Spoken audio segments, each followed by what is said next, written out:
इस देश में मुसलमान और हिंदू आए क्या? ऐसा ये नाटक करते हैं अपने वोट की राजनीति के लिए। ये देश को खंड खंड करना चाहते हैं अपनी राजनीति के लिए। ये हिंदू मुसलमान को दो पार्टों में बांटना चाहते हैं। इतिहास पढ़ लेना, इस देश में 1100 साल तक मुस्लिम शासक का हुकूमत रहा है, लेकिन हिंदुओं पर खतरा कभी नहीं आया था। 55 उद्योगपतियों का कर्जा माफ करने के लिए मोदी जी जल्दी में 28 लाख 1000 करोड़ रुपया तत्काल दे देते हैं, तब इनके पास पैसा आ जाता है। टैक्स के रूप में वसूला गया पैसा आपसे और खर्च किया गया अदानी अंबानी जैसे उद्योगपतियों के लिए। यही नहीं साथियों, आज मैं आपसे कहना चाहता हूं, आज जब से भाजपा सरकार आई है, भारतीय जनता पार्टी हमारे भारतीय संविधान को लगातार अवहेलना करती जा रही है। यहां तक कि इनकी मंशा है भारतीय संविधान को बदलने की। इनकी मंशा है इस देश में लोकतंत्र खत्म कर हिटलरशाही के रास्ते पर जाने की। यह मोदी सरकार ईस्ट इंडिया कंपनी से बदतर है। एक सवाल है हिंदू और मुसलमान दोनों से, मैं कहना चाहता हूं साथियों, यह तथागत बुद्ध की धरती है जहां से इंसानियत का पैगाम पूरी दुनिया में दिया गया था। हम नारा लगाते थे हिंदू मुस्लिम सिख ईसाई सब हैं आपस में भाई भाई, लेकिन मोदी सरकार ने जो सबसे बड़ा पाप किया है वो भाईचारे का कत्लेआम किया है। हिंदू मुस्लिम सौहार्द को तोड़ा है और हिंदू मुस्लिम भाईचारे का कत्लेआम किया है। मैं पूछना चाहता हूं, क्या भाजपा सरकार के पहले इस देश में हिंदू मुसलमान नहीं रहते थे क्या? क्या भाजपा सरकार आने के बाद ही इस देश में मुसलमान और हिंदू आए क्या?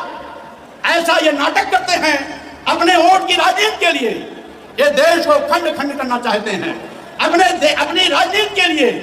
ये हिंदू मुसलमान को दो पार्टों में बांटना चाहते हैं। इतिहास पढ़ लेना, इस देश में 1100 साल तक मुस्लिम शासक का हुकूमत रहा है, लेकिन हिंदुओं पर खतरा कभी नहीं आया था। लेकिन लानत है जब 1100 साल में मुस्लिम शासकों के रहते भी हिंदुओं में कोई खतरा नहीं आया। हिंदू सुरक्षित थे, सम्मान स्वाभिमान के साथ थे। और भाजपा के बड़े नेता आरएसएस के बड़े नेता भागवत जी खुद कहते हैं, मोहन भागवत जी, इस देश में जितने भी मुसलमान हैं वो पहले हिंदू थे, वो जितने ईसाई हैं वो पहले हिंदू थे, जितने भी बौद्ध हैं वो पहले हिंदू थे, जितने भी जैन हैं सिख हैं वो पहले हिंदू थे। लेकिन मैं भागवत से पूछना चाहता हूं, अगर तुम ये जानते हो कि ये सभी पहले हिंदू थे तो इनसे नफरत क्या है? इनके साथ सौतेला व्यवहार क्या है? इनके घरों पर बुलडोजर क्यों चलता है? आपके पास उत्तर नहीं है। मैं कह देना चाहता हूं, इस देश में यह सही है, इस देश में जब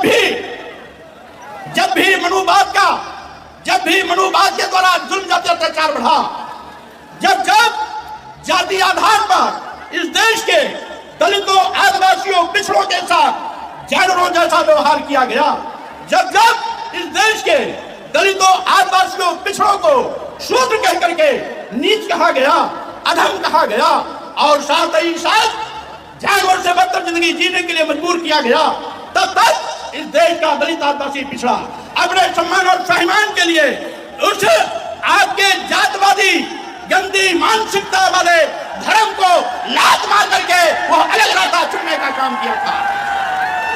आज यहाँ जो भी बौद्ध बना, जैन बना, सिख बना, ईसाई बना, मुसलमान बना, वो मुसलमानों के जुल्म जाति अत्याचार से नहीं, बल्कि मोदी जी, योगी जी, आपके पुरखों के जुल्म जाति अत्याचार के नाते उनको धर्म परिवर्तन करना पड़ा था। ये गंदी सोच आपकी रही है और इसीलिए मैं कहना चाहता हूँ, अब भाजपा के पाप का घड़ा भर गया है। 2024 लोकसभा चुनाव में मोदी जी के पाप का घड़ा फूटने वाला और जब 4 तारीख का रिजल्ट आएगा, जब 4 तारीख का रिजल्ट आएगा तो मैं कहना चाहूंगा केंद्र की सत्ता से भाजपा की विदाई होगी, कोई ताकत रोक नहीं सकती है।